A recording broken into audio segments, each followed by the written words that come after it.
Fatuyo, si dia dia la no. Fatuyo, si dia dia la no. Fatu, fai, fai, fatu, fatu, flimanyo. Fatuyo, si dia dia la no. Fatuyo, si dia dia la no. Fatu, fai, fai, fatu, fatu, flimanyo. Fatuyo, si dia dia la no. Bonjour à tous. Ali Oula, ça va bien? Oui. Alors aujourd'hui, nous allons partir, nous allons faire un voyage dans le temps et nous allons visiter un autre continent. Est-ce qu'il y en a qui se doutent un peu où est-ce qu'on s'en va? Oui, on part en Afrique et on part en Afrique il y a des centaines d'années.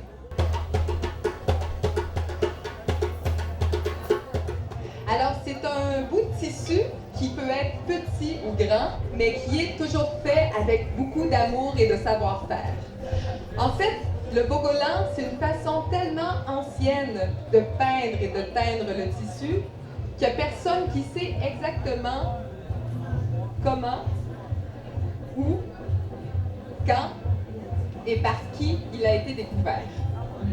Alors, je me suis rendue sur place, au Mali. J'ai fait un grand voyage et malgré toutes les questions que je posais, personne ne pouvait me dire exactement quand, comment, où et par qui il avait été découvert. Alors, par contre, tout le monde avait sa petite version de l'histoire. Donc, ce que j'ai fait, j'ai pris toutes les élucubrations, théories, interprétations, histoires, fantasmes, j'ai brassé tout ça, ce qui a engendré une nouvelle légende qui s'intitule Les tuniques du chasseur.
Pour l'histoire du Bogola, moi je pense bien, puisqu'il n'y a pas une histoire bien concise pour le Bogola.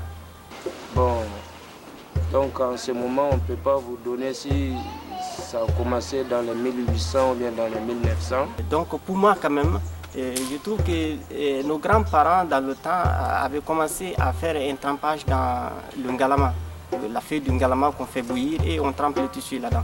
Donc ça donne une coloration jaune. Il y a certaines personnes qui ont découvert que si le tissu tombe dans l'eau de Galama et que ça les touche et sur la terre noire, ça donne une couleur. Puisque au contact avec la boue, l'argile, donc là ils ont constaté que ça donnait une coloration un peu noire. Mais dire exactement cette origine, l'origine par exemple du Bogola et que c'est celui-là qui l'a inventé, là je n'ai aucune idée.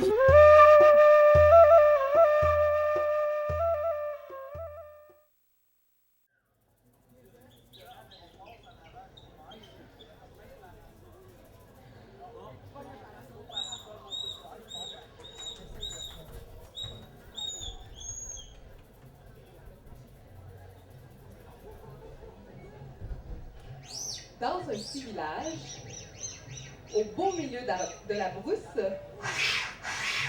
vivaient Zumana le chasseur, sa femme Naba et leurs enfants.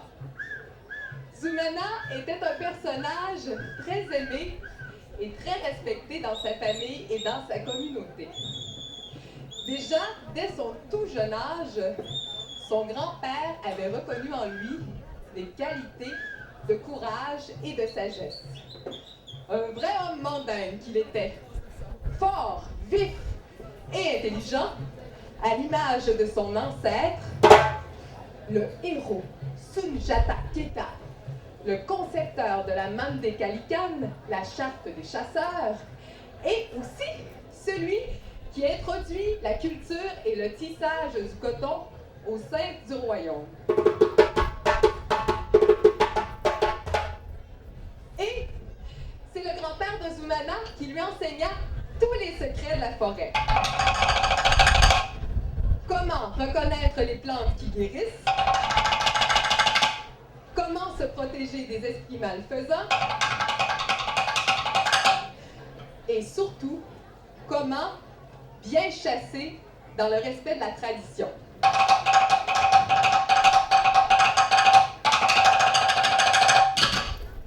Un bon matin, Zumana se réveilla mal en point, courbaturé et tremblant. En homme vaillant, il revêtit tout de même sa tunique blanche et partit pour la chasse afin de nourrir sa famille. Le soir, il revint, sans gibier, encore plus épuisé, sa tunique inondée de sueur. Il savait ce que c'était. C'était le paludisme, la malaria. Mais son grand-père lui avait appris que le ngalama, un feuillage qui pousse dans la brousse, pouvait lui rendre ses forces et atténuer les symptômes. Aussi, il fit une demande à Naba, sa femme. Ma chérie, tu pourrais me faire bouillir un peu de ngalama et remplir une grosse calebasse jusqu'à la bord. Naba fit bouillir un peu de ngalama, filtra les feuilles pour en récupérer l'eau et revint avec la calebasse bien pleine. Zumana porta la potion à sa bouche, mais comme le paludisme le faisait trembler, il renversa tout le contenu de sa calebasse sur sa belle tunique blanche, celle que son grand-père lui avait léguée avant de mourir. Oh non! Ma tunique porte bonheur! Chérie, demain, il faudra aller au marigot me nettoyer tout ça, hein? Naba lui répondit. Ça va, mon amour. Ne t'inquiète donc pas. Demain, je te laverai cette tache déplaisante à la première heure, hein? Et ta tunique sera plus blanche que dans le temps où ton grand-père chéri la portait. Le lendemain matin, Naba se rendit très tôt pour le marigot, le ruisseau. Arrivée au bord de l'eau, elle se mit à frotter, frotter et frotter la tunique. La tache ne partait pas. Elle frotta alors sur la grosse pierre qui se trouvait là. Elle frottait, mais la tache était toujours là. Exténuée et découragée, elle rebroussa chemin à travers la brousse, sa calebasse calée sous le bras. Tout en se traînant les pieds, elle parlait à voix haute, comme pour invoquer l'aide d'esprits bienveillants. Mais comment vais-je annoncer ceci à Zumana, mon mari? Sa tunique porte bonheur. Il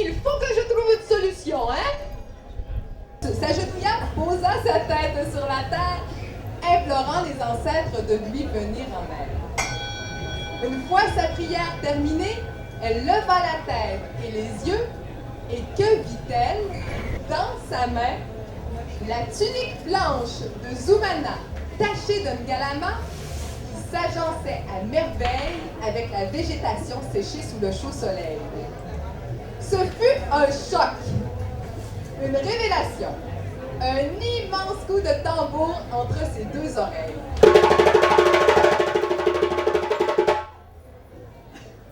Cette constatation lui donna une idée.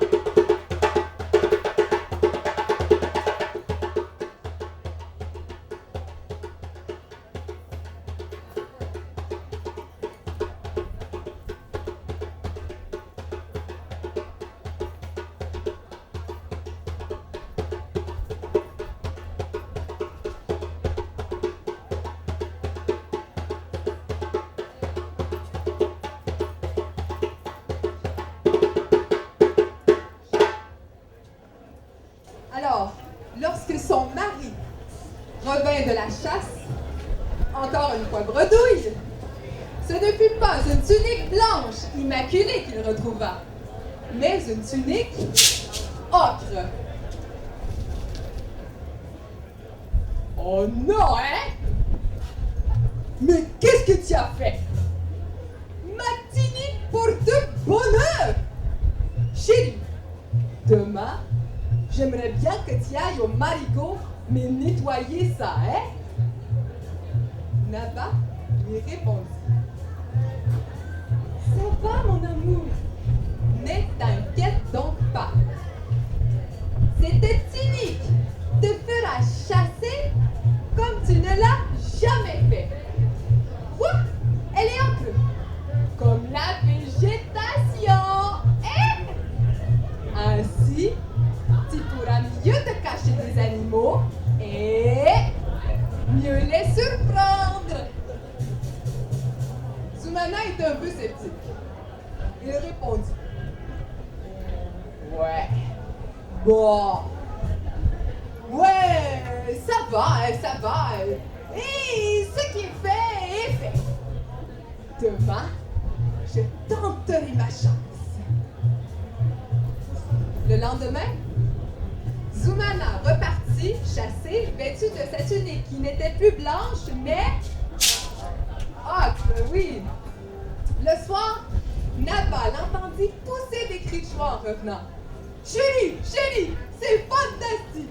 Regarde tout le gibier que j'ai attrapé! Hé, nous serons bien gras! Il va sans dire, hein? C'est génial!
Alors, les jours suivants, Naba fut prise d'une réelle frénésie.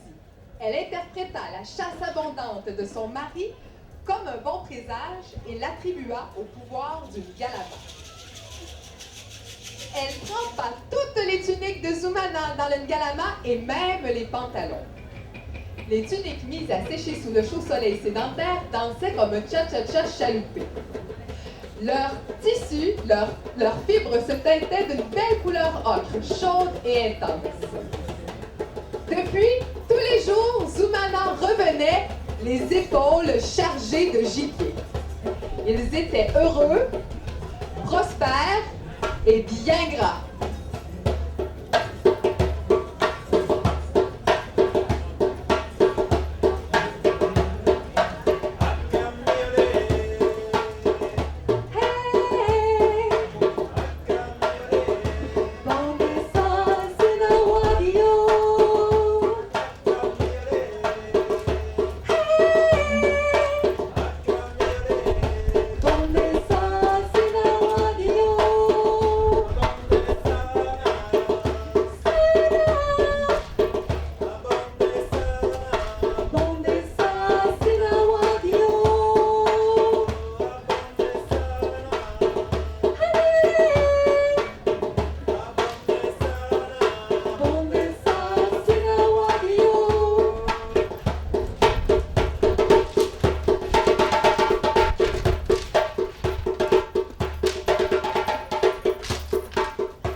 Un instant, ça va aller.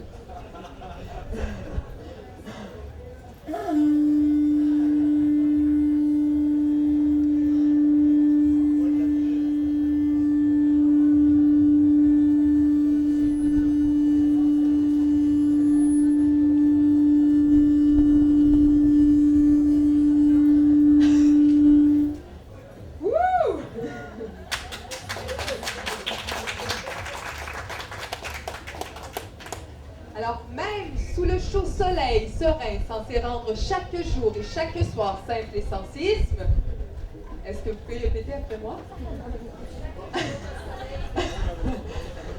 Alors, même sous le chaud soleil serein, censé rendre chaque jour simple et sans séisme, je vais vous épargner ça aujourd'hui, OK? Le bonheur, autant que le malheur, sont choses éphémères. Un jour, la chance tourna. Zoumana